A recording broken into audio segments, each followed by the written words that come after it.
Now that we know about this, a lot of things are important. One is namely cooking food. Okay. And putting all your food together is important. Okay.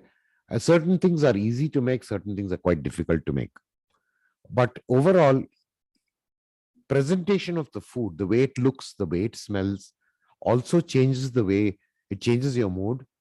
When you see nice food and it smells really good, it kind of triggers a lot of kind of happiness when you actually see it. And I always tell people that cooking will lead to good eating. So, and what is good cooking? Good cooking is knowing what has gone into that meal. And if you're a person who can whip up something very quickly by yourself, it doesn't have to be an elaborate dish, but if you know how to do it, you're in control of what goes into your food. It is actually it's a good exercise. Number one, okay. It does take it does it, you need to use your brain also, because if you're using something which is hot, you have to know how to hold it.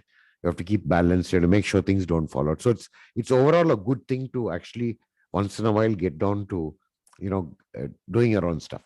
And it doesn't have to be complicated. It can be very simple. Okay.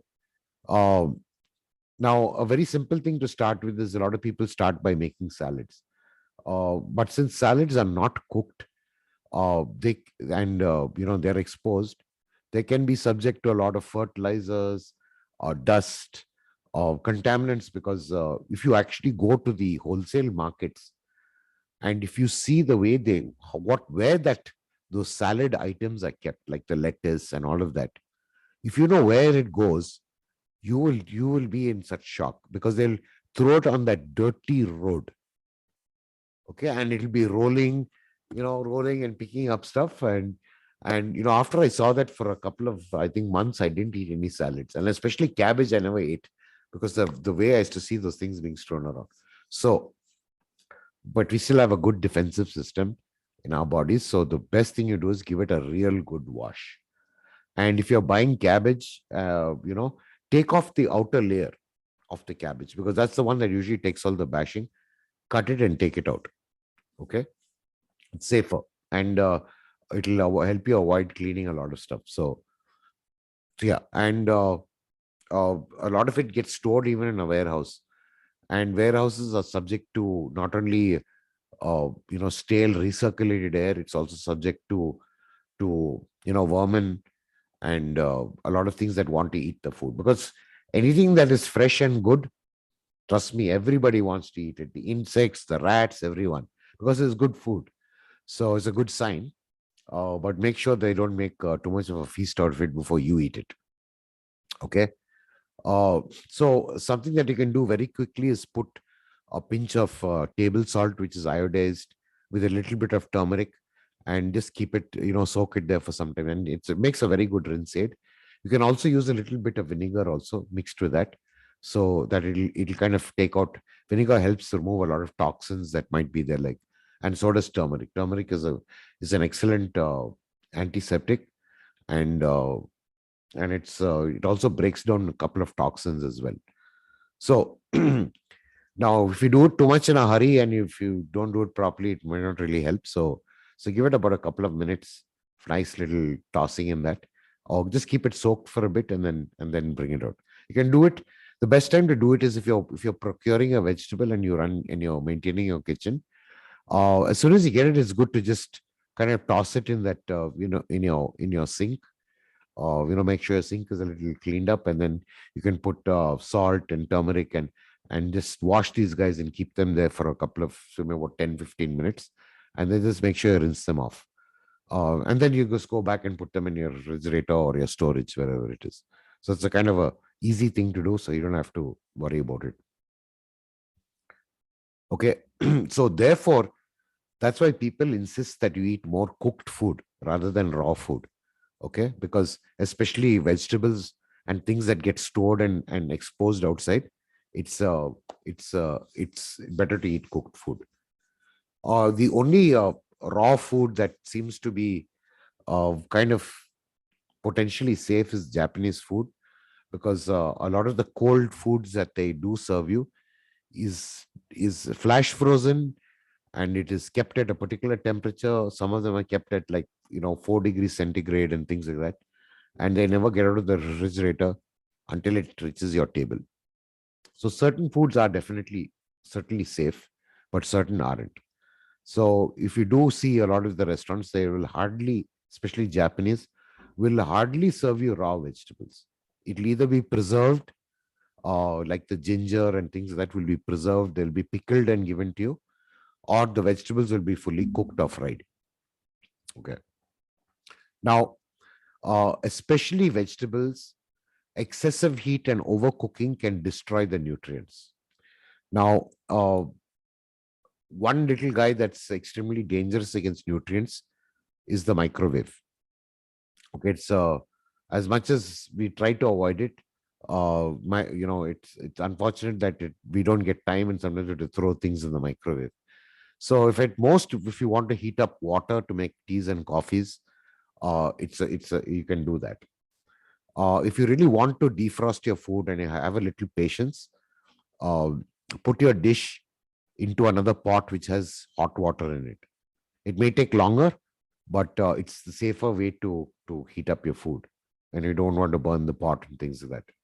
So it's always good. It is always advised to eat fresh food. So if somebody has to come and cook for you, if they put it in a hot case and you eat it later, it's fine. More sophisticated homes have what they call warmer drawers now, and they're very popular in the West. So the food that you get is kept in a warmer drawer, which will be about 50, 60 degrees, 70 degrees centigrade, and the food is kept warm. And it's usually in a closed container, so it's just that the heat doesn't escape. Okay, so uh, try the best you can. It's always good to eat food when it's just made. Stored food, if you're going to heat it, remember, just try to find an alternate way besides the microwave to heat it up. If you have an oven or something, which is a regular standard convection oven, it's a good thing to do. Okay. Now, if you do have aluminum vessels, I know Amit may not be able to control this because he is dependent on his kitchen, and he is not the man supplying the vessels. So, as far as possible, whatever vessels you have with you, and especially if it's aluminum, please find the tallest building and throw it from there, because aluminum will react with a lot of foods, and it becomes aluminum oxide, which finds its way to the brain eventually. Okay, and we have been contributing to Parkinson's and Alzheimer's diseases, and who knows what comes up later. So it's always better to have stainless steel. Okay, and at least try and acquire one tea or coffee pot. If you're somebody making that, try and get at least one. And if you do have to use a pressure cooker, they are now available. Stainless steel pressure cookers are quite easily available now, though they are more expensive. But the good part about it is it lasts longer. And if any steel gets rubbed off into your food, it's iron, and the body needs iron. So you can take care of any iron deficiency, especially if somebody who has iron deficiency. If you go and look in their kitchen, for sure they'll have this non-stick and they'll have aluminum. They may have actually zero stainless steel items in their kitchen. Okay, because it is impossible to get iron deficiency if you've got cast iron, stainless steel items in your kitchen. Okay, and if you do go to the darshanis where they serve idli and dosa, especially dosa, most of them are made on cast iron platforms. So that's actually, eating a dosa is not so bad, because there's quite a bit of nutrient that comes with. So you get even a little dose of iron with it. It's a good thing. So yeah, small little anecdotes here and there. You'll find that some things, not everything is bad when you eat out. Some things are also good. So always look out for the good things. Keep them in your dictionary of places that you want, in case you have to go there. Okay. So I put no stick, it should be non-stick. The Teflon ones, if you have any Teflon pans, just get rid of them. Okay. Those non-stick, the good old black gray color ones, peel off once it starts to peel, microns are going to get into your food. and sometimes that gets into your bloodstream and it never leaves. There is no way for the body to break it down. If it gets filtered out and it comes out, great. If you have very good gut bacteria, it may also trap it. If it's engulfed in a lot of food, it may also just not get absorbed. But still, there's a slight amount of risk. And now they're coming up with newer surfaces, which are like ceramic surfaces. You get stoneware now. It's absolutely made out of stone. And that's brilliant. I mean, they cost a lot and they take long to heat. So it may be a little inconvenient, but keep one nice stainless steel pot with you. Keep one very good, non synthetic, frying pan. These are all good things to have. Okay. And if you are definitely using non-stick, make sure, even though it's non-stick and they say you don't need to put oil, put some oil on it, because while you're using a spatula or anything to remove it, there'll be a tendency for it to scrape. So when you put the oil on it, it'll put less abrasion on the surface. One, it'll last longer. Two is you'll reduce the risk of it getting out. And if it does get out, it'll probably get trapped in the oil that you're using. So it'll kind of give you some kind of protection. Okay. And one of the worst things about non-stick items is that if you overheat it, it'll start to break down. So there is an ideal temperature to use that. You can actually go either to the manufacturer's website where you've bought your non-stick and find out what is the ideal temperature. That tell you that don't cross a certain temperature. And dry heating the pan becomes an issue because it will break down after some time. So you've got to keep replacing it. I mean, a good thing is after about probably it may last for about 12 to 14 months. After that, just discard it and get a new one, or try to get the new coatings, which are ceramic coatings, which can take more abrasion. And if you get a whole stoneware also, it's great. Okay. Now, vegetables should never be overcooked, for the simple reason is that after a point, the mineral and the vitamin content will start to break down if it is overheated. Now, when I say vegetables, these are things like your beans, the things that grow, and how to put this, beans, palak, all these things are typically go into what I call the vegetable section. There is another section, though we do call it vegetarian, and that is all your black eyed peas, rajma, all the cereals. Okay, those need to be cooked a bit more. They have to be cooked. They have to be well cooked because a lot of lectins in it. Okay, so but regular vegetables, fresh vegetables that you get, cauliflower, carrot, don't overcook them. Now, there is a tendency for it to get overcooked when you use it in sambar and things like that. So you can't, not much you can do if you're eating it outside and you don't have control over that. But a good way to eat vegetables is to kind of just braise it, stir fry it. Okay. And if vegetables are sort of cooked but half cooked, a lot of the mineral content will not break down. And also remember to cook it slowly, which means the flames are slow. Yes, everything good in life takes time. So unfortunately, even in this case, what you have to do is, if you slow cook a vegetable, the chances is nutrients will not break down so much. Another thing is, covering a vegetable will help contain any of the essential oils that is in that food will remain within the food. So, slow fire covered cooking will help retain so it doesn't escape out into the atmosphere. Okay. If you open, like for example, rice, if you cook it in an open pot rather than in a pressure cooker, it takes time. It takes roughly 25 minutes to cook, rice in an open pot. But what happens is you have to put more water in that. And because there is more water, a lot of fat there is fat even in rice grain that comes out. And a lot of the contaminants also start to break down. Okay. And if you're using salt in your food, try to get natural rock salt. Nowadays, you get natural rock salt, which is iodized. Earlier, that was not there. So this natural rock salt, which is iodized, is also powdered, and it looks exactly like table salt. You won't really make out the difference. But it's a lot. It has more nutrients in it because it comes from a much more mineral rich content, which is, the ocean. You do also get them from saltwater lakes.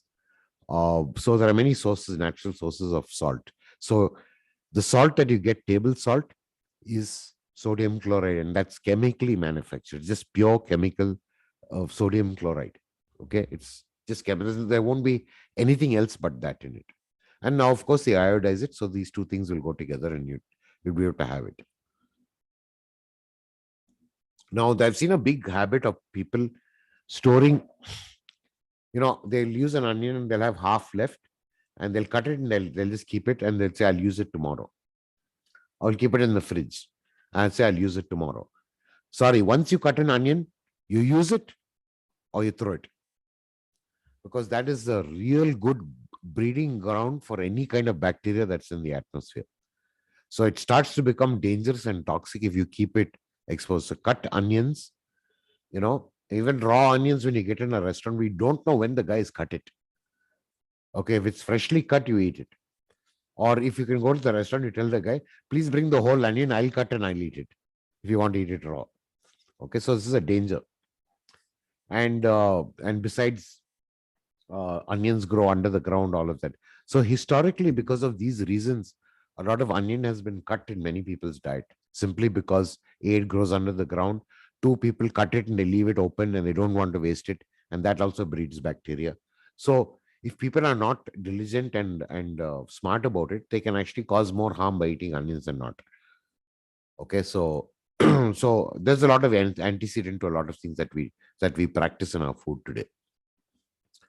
Okay, another one is very common, is this ginger garlic paste. Okay, everybody wants to have Maggie life. You know what Maggie life is? 2 minutes. Everything should happen in 2 minutes. I should have finished my food in 2 minutes. I should cook my food in 2 minutes. I should become a billionaire in 2 minutes. I should find a nice partner in 2 minutes. Everything is 2 minutes. Okay, and even when you're suffering and dying, it also should be 2 minutes. No, but that never happens. That never happens. That'll take days and years. Who knows? Okay, so the packaged ginger garlic paste is an absolute storehouse for bacteria, and the one that's very common is, what's the name of it? It's called, I don't know how to pronounce it properly. The Salmonella bacteria, which usually breeds on chicken, but now it breeds on everything. Okay, and that can cause severe upset stomachs. It can really, you can get a small case of food poisoning with it. So especially at home, my food is everything is, all these things, there are no pastes and shortcuts. Everything is made fresh, and it doesn't take time. It's not very difficult to make ginger garlic paste. Okay, to save that 4 or 5 minutes, you have people actually go and buy this stuff and now restaurants. Now here's the unfortunate part: restaurants actually do this. They use a lot of this ginger garlic paste, but the only thing that works to their advantage is that most restaurants, this item is very fast moving. So as soon as they cut the packet, that's it. It's in the food and it's never stored. It's hardly stored. So, but in the household, when you buy a packet of ginger garlic paste, you can't consume that whole packet. You'll use a teaspoon. Now, if somebody was smart enough, like they make this, 5 rupee coffee and 5 rupee tea packets, they should actually make 5 rupee, this ginger garlic paste. Okay. So if people of any of one of you definitely do eat eggs, then make sure when you're boiling or when you're frying the egg or whatever, make sure the yellow doesn't doesn't darken, or it doesn't become too solid. If it starts to become light yellow, then you are starting to break down the nutrients which are present in the egg. For example, there's a lot of carotene in the egg. That's why you get that yellowish color. Now, as you know, if you overheat carotene and vitamin A, it will break down. If you overheat omega-3, it will break down. So a lot of foods do break down. Okay. So it's always good to fry your eggs in a dollop of butter because butter again will absorb a lot of it, will not break down when you're trying to fry it, and you just have to use a very minor amount of it. So a slow flame. So for those of you who do that, uh, you do fry eggs and all of that, or even if you boil it, make sure that you don't cook it, overcook it, because sometimes I've seen in many places that when you see the boiled egg and you break it open, there'll be a gray layer around the yellow. So that gray portion has actually lost all its nutrients and it started to break down. Okay. Eggs, some eggs even have omega-3 in them. It really depends on how the chicken has been bred. Okay. So if anybody does eat white bread, please replace it with brown bread, because the glycemic index is much lower. Brown bread or whole wheat bread, not maida, whole wheat, which is natural wheat flour, has much more fiber than maida or white bread. White bread is something that becomes blood sugar very, very quickly. It becomes blood sugar faster than table sugar, the sugar that you put, that it becomes blood sugar even faster. So somebody asked me, how is that possible? Now, first of all, maida is processed, bleached. It's made from brown into white. Okay, and the molecular chain has been broken down so much. You make a dough out of it, and then you make a bread, and then it's further heated. Okay, and then you've made a loaf of bread out of that. So it's kind of gone through some 5, 6 levels of breakdown, and white bread will become blood sugar faster than table sugar in your body. So if somebody has, if your body is like, sometimes your blood sugar goes low, it is better to take a slice of white bread, because it will become blood glucose very, very quickly. So that's why it's better to shift to brown bread or anything wheat based, which is whole wheat based. Okay. Now, breads can be made from baking soda to rise it, or it can be made from yeast, which is a natural way of doing it. And it's the same bacteria that produce your curds and everything. So it's much better. Now, a lot of people who do eat seafood, they'd like to go down to the fish market and get fresh food, as fresh fish. Literally every fish that you actually get directly out of the sea doesn't really stink. It really has no smell. The minute it starts to react to the air and sunlight, the omega-3 in the fish starts to break down very quickly. So it is preferable to get flash frozen fish than to go to the fish market and get it, because it will be exposed and they'll try to keep it in ice boxes, but it will still start to degrade and you start to get smell with it. So a lot of flash frozen, what they do is, as soon as it's like cut, it is actually gone into an immediate freeze process. So the omega-3 doesn't break down. So you do get packets of like sear fish and tuna and all of these things, shrimp and a lot. These are actually far safer, because they've been actually, there is no chemical reagent there that they've used. With the very good companies, they don't use any chemical preservatives. Some do, so you got to be a little careful on that. But some very good flash frozen foods that are far better than going to the market and getting. Okay, we have now, I think, not only in animal food or the meats products, but even in vegetables now there are antibiotics creeping in. So the only problem with this is that what happens is you don't get you don't get the complete course of the antibiotic. You just get a trace of it because the animal or the plant has got it in its system. And when you take this minute doses of it, what happens is the bacteria in your body starts to build a resistance against these antibiotics. So now this fear about drug resistant bacteria is becoming more and more, because they're just trying to make their produce healthy and make sure that it doesn't fall sick, so that they can make a profit and whatever, so that they can at least sustain their business. So this is becoming a concern across the world, and you'll find that you'll see now a lot of produce, they'll say antibiotic free, pesticide free, insecticide free, everything, natural fertilizers. This is all going to come back. And the price that we might have to pay before the world turns around is when people start falling and really dying, succumbing to bacteria resistant diseases, and they'll have to turn to food. Trust me, you'll have to turn, the whole world will have to turn to good food probably in the next 10 or 20 years. And if anybody's invested in food technology and have farms, they're going to be the next billionaires. Trust me. And as you can see, a lot of people are coming from the villages into the city to find work. And the rich people in the cities are going to the farms to find, good natural sources of air, food, and all of that. People are going out. Okay, so the reverse is happening. Okay, and of course now you get things like, free range chicken, free range this. So these animals that are being reared, they're not caged and they're free to roam around. It's not like they're in a jail. Now imagine if you were to stay in a jail from the day you're born till the day you die, you'll be a very frustrated person.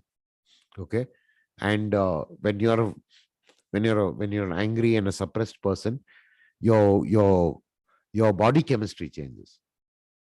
It does. Your body chemistry changes. You'll have more acidity. You'll have more this. You might be retaining more toxins. Who knows what? But the same thing will happen to an animal. So people who do eat chickens and things like that, this free range thing is now coming in, where they're happy to go, and you get milk products that are called Happy Cow and Smiling Cow and things. So what they're trying to tell you is that it's actually free range. Okay, and of course, people who are strict vegetarians, remember not to overcook your food if you can, and you may want to take more supplements, because a lot of vitamins will be broken down. So multivitamin, or if you're deficient in certain things like vitamin B or vitamin D, it's better to take the supplements than go and try and change the whole world. Now for some people, you have to live off a canteen or live off food that is mass produced, for many people. Then you can't dictate terms. You might want to educate them about how it's done, but they have very limited time to feed a lot of people. So within a couple of hours, they've got to get that whole food in, out, and everything has to be washed and cleaned. So it may not be practical. So the only thing you can do is be practical with yourself. Now, if you must preserve food, then in the refrigerator, try not to shift your vessel. So whatever vessel that you've used to cook that food, use the same one to store it. Okay.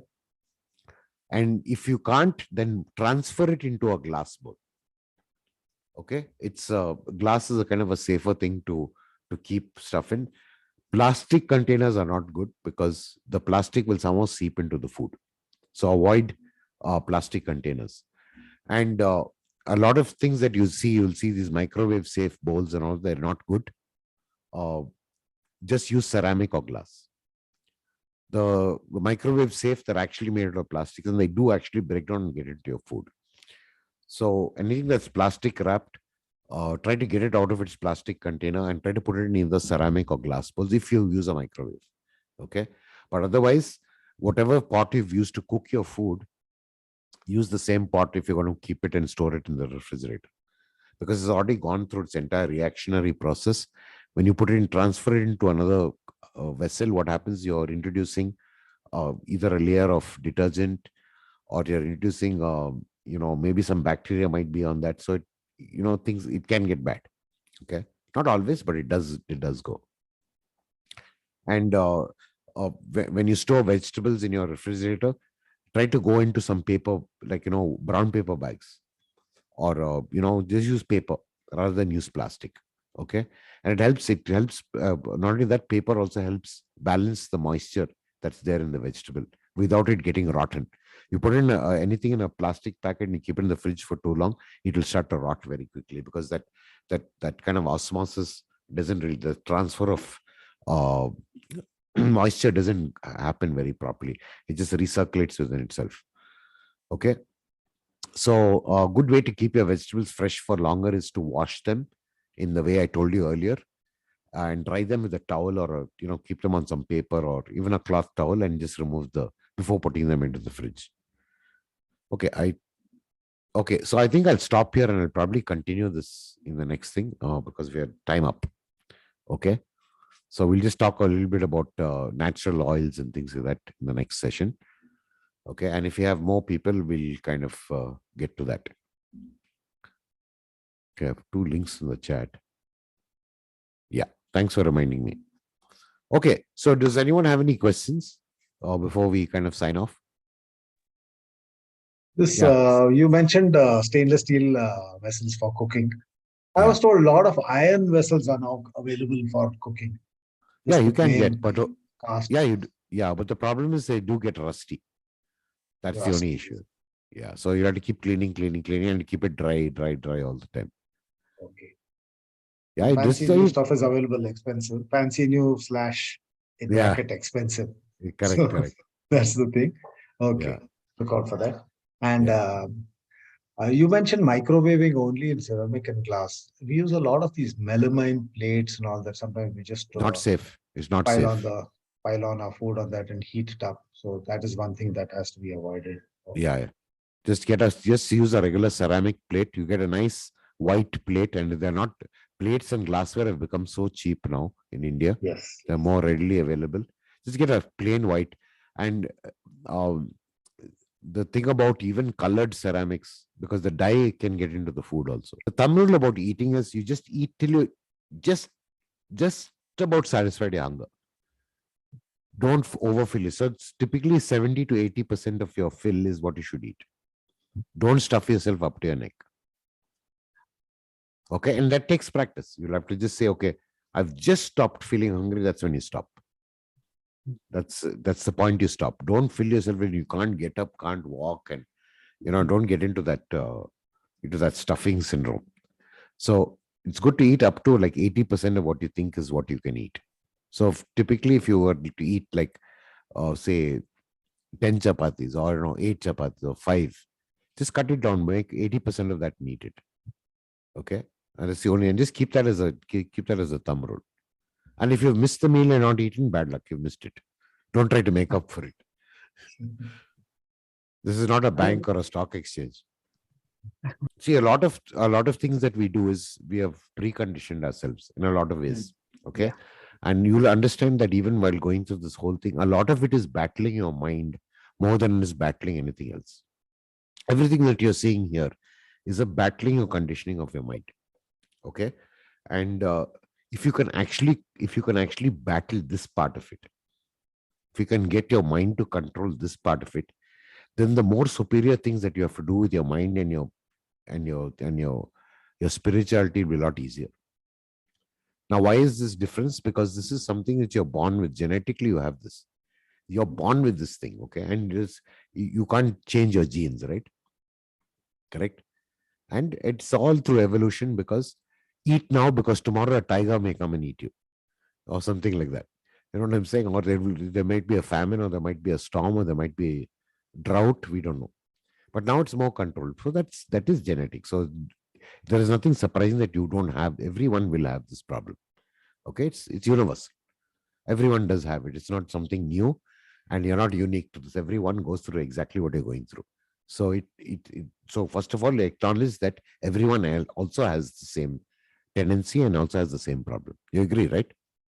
So coming back to this point where you have built a story in your mind where you say if you don't eat, you won't have energy. Number one, okay, that's a fallacy. There are people, I think a human body can survive, I think probably 60 or 70 days without, I don't know what the exact time is, but you can survive without eating any food, right? Till the time moment you die. So you won't die if you don't eat enough. You won't die the next minute. Correct? That's number one. Yeah. So there's no death involved. So you've got to acknowledge that and say, this is not going to be something critical if I just have a little less. Nothing is really going to happen to me. Number two is that when you overeat, what happens is all that sugar is nice, juicy sugar. This body just loves sugar. It's like drugs for the body. So it's always going to want more and more of it, because once you give a lot of carbohydrates and sugars to the body gets lazy and it doesn't want to process anymore. And it says, this is the easy way out, I'll take it. Now, the body is meant to make it easy because, like I said, we've gone through millions of years of evolution, and we've gone through times when you couldn't eat for days. You might be able to get a catch once a week, and you would eat for once in 1 week, and then you'll have to last the whole week till you find food again. So it's a natural thing for the human body to have this. But now what has happened is it doesn't know. Nature has changed and life has changed, where we can get 3 meals almost every day of our life. So you I'm just telling you why it happens. Now the only thing you can't control the weather, you can't control your neighbor, you can't control you know, a lot of things. You can't control the government, but the only thing you can control is your mind. So you have to take a little effort and do it and say, okay, what's the worst thing that's going to happen if I have a little less? What's the worst thing that's going to happen? Don't assume, just say, let me observe what will happen. Don't think about what will happen. So I tell everyone that fear is something that happens in the future. Fear is not something that happens in the current. Never. Fear doesn't exist in the present moment. It's something that you create that might happen in a later period of time. So fear is something that you have created a bad future for yourself every time by creating fear. So just say, okay, what's the worst that's going to happen? I'm going to die like if I eat a little less. No, it's not going to happen. Right? I might feel hungry. So what if I feel hungry? You know, so what? So what? You just keep asking, is it going to be a life-threatening situation if you eat a little less food? No, it's not going to be. So you just to take that attitude towards it and say, let's see what happens. You know, let be unbiased and say, I don't. They all say this will happen, but let me go through it and see what's the worst that can happen to me. Thanks, guys, for being here. Because